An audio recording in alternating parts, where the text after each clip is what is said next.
Fala galerinha, tudo bem? Vocês estão no canal Colecionando com Alegria, meu nome é Bruno Alegria. Vocês sabem o que é um item tapa-buraco? O tapa-buraco, ele cumpre uma função muito interessante na coleção, que é o seguinte: você não tem um determinado item e você tem ali montado uma coleção.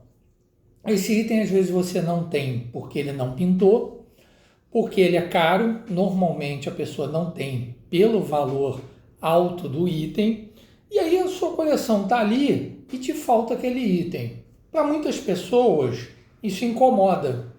E aí o cara olha, pô, tá aquele espaço ali vazio.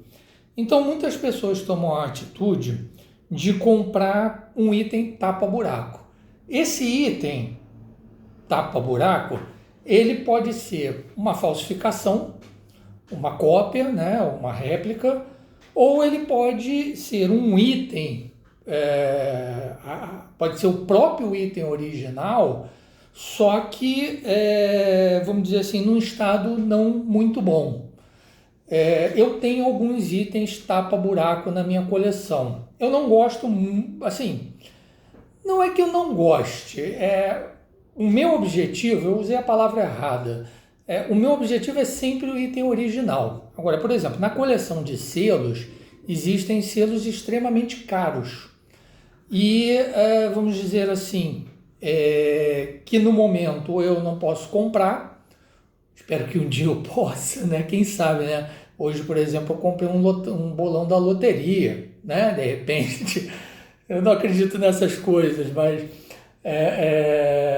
quem sabe, né? Mas assim, ou eu não desejo investir um valor mais alto nesse item. E aí eu coloco um tapa-buraco. Às vezes, por exemplo, tem gente que imprime um selo, uma coisa assim, né, parecida. Na coleção de selos existem os tapa-buracos muito famosos, que eram falsificações de época, vamos dizer assim, por exemplo, a série de Olho de Boi. O Olho de Boi é de 1843. Na década de 20, mais ou menos, quando já se estava colecionando selos, alguns falsificadores faziam tapa-buracos de olhos de boi inclinados, que eram selos mais caros. E essas falsificações se tornaram muito famosas. E alguns desses falsificadores se tornaram tão famosos não pela qualidade das falsificações. Algumas eram muito boas, mas esses itens se tornaram antigos também e raros. Existem algumas histórias de que houve um acordo, por exemplo, de um falsificador de entregar as máquinas dele de falsificação, as falsificações dele, e ele seria, vamos dizer assim, liberado.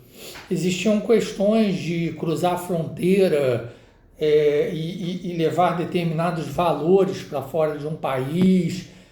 Tem umas histórias assim.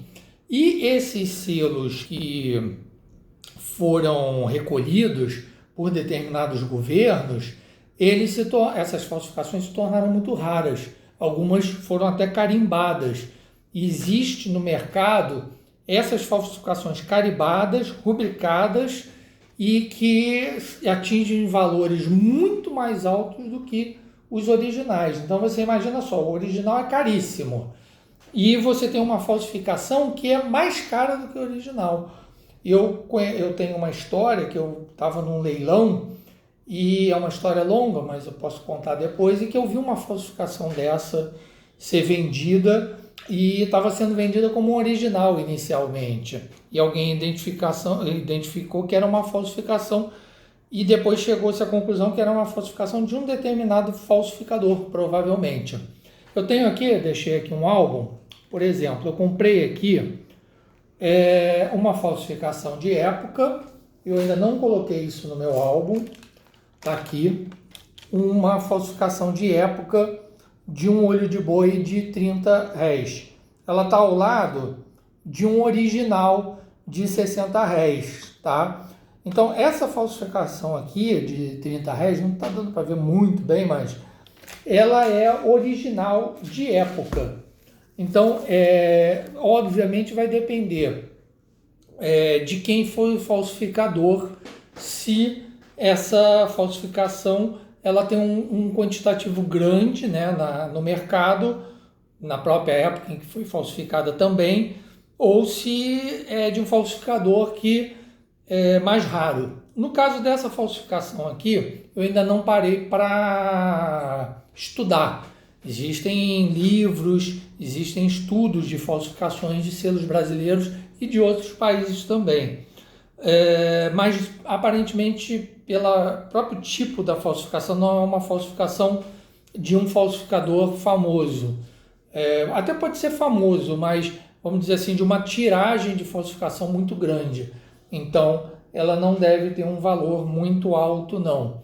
Já o selo original de R$ 60, ele já tem um valor, se eu não me engano, é o mais barato dos 3 olhos de boi, é o de R$ 60, se eu não me engano. Ele não tem assim, é o que tem o menor valor entre eles, né? Ele tem um bom valor, marca um valor bom, mas não é o mais caro dos 3. E por que os comandos em ação estão aqui? Eu não comprava comandos em ação há muitos e muitos e muitos anos. Eu importava comandos em ação do eBay. Eu dei uma mancada muito, muito grande na minha vida, uma burrice, na verdade. Eu tinha uma pessoa que me fornecia os comandos em ação, um norte-americano, e aí eu comprava via eBay com ele. E ele me mandou um lote, eu comprava em lotes, né? Ele me mandou um lote de comandos em ação e de Star Wars de 1977. Um Star Wars veio com a espada danificada. E um comandos em ação veio com a falta de acessórios. Cara, eu dei uma mancada muito grande. Na época eu estava começando a comprar no eBay e a inexperiência, a imaturidade como colecionador, e eu também não sabia muito bem como funcionava ainda essas questões de qualificação no eBay e tudo. Eu coloquei um ponto neutro nele, achando que não era um mal, vamos dizer assim. Olha, veio faltando um item e a espada do coisa aqui veio danificada e coloquei essa observação. Mas não, o que eu deveria ter feito? Ter entrado em contato com ele e ter dito, veio assim e tal, papapá. Eu, na verdade, eu não estava me importando com aquilo. Aquilo para mim não mudava muito, porque a quantidade que eu trazia era uma quantidade grande. Então, tem um item faltando ou quebrado, depois eu compraria outro e tudo mais, né? E aí eu achei assim, inocentemente, foi uma burrice, né? Que eu estava dando a minha opinião sobre o que eu comprei. E aí o que aconteceu? Ele me bloqueou. Porra, e ele era o principal vendedor de comandos em ação nos Estados Unidos. Então ele era o cara que tinha os melhores preços, ele era o cara que colocava mais coisas ali à venda e tudo. E aí ele me bloqueou. E aí eu falei para ele, cara, assim, tentei explicar, né? Não tive uma má intenção, vamos dizer assim, né? Só que já tinha passado um tempo, acho que eu não podia mais mudar a qualificação, alguma coisa nesse sentido. Eu disse, olha, eu tive uma má intenção, quis só dar a minha opinião, assim, não foi uma coisa de te queimar e tudo. E depois eu compreendi que aquilo, obviamente, né, era óbvio, mas eu na hora que eu fiz eu não tive essa compreensão, que aquilo prejudicaria ele, né? E aí, não consegui mais comprar comandos em ação pelo preço que eu conseguia com ele. E aí comecei a comprar em outras pessoas, mas tinham itens mais raros que pintava mais na mão dele. E eu dizia, cara, o cara vende bem mais barato, vou pagar aqui bem mais por outros itens, ainda mais que eu comprava lotes. Então, essa diferença de valor, dada a quantidade que eu comprava, fazia diferença no total. Ainda mais em dólar. Tudo bem, o dólar na época ali era, a gente está falando ali entre 2005, 2008. Eu comprei mais no eBay assim, em quantidade até 2012. E aí depois eu reduzi bastante. Então foi uma época econômica muito boa do Brasil e o dólar não estava assim num preço muito elevado, o real estava bem valorizado. Então era uma época boa de se comprar, ao contrário do que ocorre já de uns anos para cá. Então eu perdi essa chance e a minha coleção que caminhava assim para uma coleção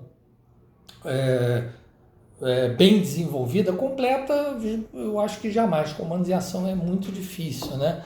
Mas eu tenho muita coisa de comandos em ação, eu reduzi muita coisa. Por exemplo, eu pegava um item assim, né? Eu tinha esse item aqui, eu tinha o norte-americano, eu tinha o brasileiro, eu tinha o que saiu na Índia, eu tinha o que saiu na Inglaterra, se eles tivessem pequenas diferenças que pudessem ser identificadas. Eu estou falando qualquer país, entendeu? Tinha o da Argentina, então eu reduzi. Eu passei a ter um ou dois de cada item quando tinha essa diferença e a maioria eu deixei um item só na minha coleção. Então eu reduzi muito a minha coleção. Então eu não comprava comandos em ação há muitos e muitos anos. Aí eu comprei esse lote aqui, que é um lote, vamos dizer assim, de quebradinhos. E aí, por que eu comprei esse lote? Para tirar um item. Eu já fiz muito isso na minha vida, que é comprar lotes para tirar um item, ou dois às vezes. Ou então comprar, por exemplo, vários veículos para montar um e me desfazer dos outros. Eu sempre fiz isso, mas não fazia isso há muitos anos. Então foi um lote que veio com uns acessóriozinhos legais, assim. Por exemplo, você tem um acessório desse com essa bandoleira aqui inteira, é um pouquinho difícil. Veio aqui um SOS Comandos, né, que fica aqui como uma curiosidade. Aí vieram umas arminhas assim, tá vendo? Legaisinhas, bem bacaninhas. Isso aqui eu nunca vi na minha vida. Isso aqui não deve ser comandos em ação. Se for, eu não conheço. Na época, por exemplo, esse boneco aqui, eu detestei a cor dele. Aí eu lembro, eu era criança eu não era, eu já era adolescente ou pré-adolescente. Eu fiz um desenho dele assim grande no papel e comecei a testar. Tirei várias xerox e comecei a testar várias cores nele para mudar as cores. E aí a minha intenção, esses bonecos outros todos eu tenho, é de repente fazer customizações, recuperar os dedos dos itens que estão quebrados, de repente trocar algumas peças de uns com os outros, coisa que eu nunca fiz. Eu já fiz pintura como teste em uns 5 ou 6 bonecos comandos em ação e ficou muito boa. E depois é uma coisa que eu posso explicar para vocês por que eu fiz. Mas eu tirei por esse tapa-buraco aqui. Eu comprei esse item aqui, eu não tenho ele na minha coleção como um tapa-buraco. Quem conhece esse item sabe que esse item é um item mais difícil, mais raro. Ele está com os dedos quebrados e o crote, aqui a sunga, quebrada também. A minha intenção é pegar esse item, recuperar os dedos e recuperar esse crote. Depois, se vocês tiverem curiosidade, achar, eu nunca parei para ver vídeo de como se recupera essas coisas. Eu mesmo pegava e fazia a restauração dos meus itens, até que eu conseguisse um item que não estivesse quebrado. Então, justamente isso, é o tapa-buraco.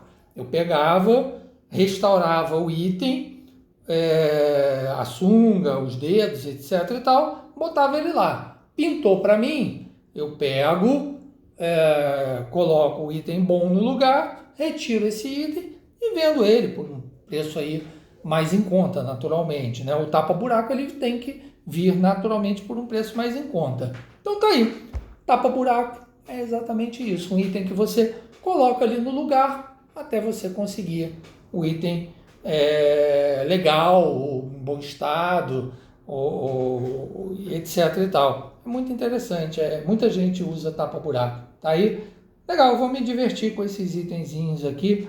Muitos anos sem comprar um comandos em ação. Bacana assim, pegar assim ainda que estejam meio ruinzinhos. E esse aqui eu vou pegar e vou fazer uma pintura diferente nele. Só de sacanagem. Fazer um testezinho assim, na época eu não gostei. Esse azul aqui, achei meio esquisito. Mas é isso aí.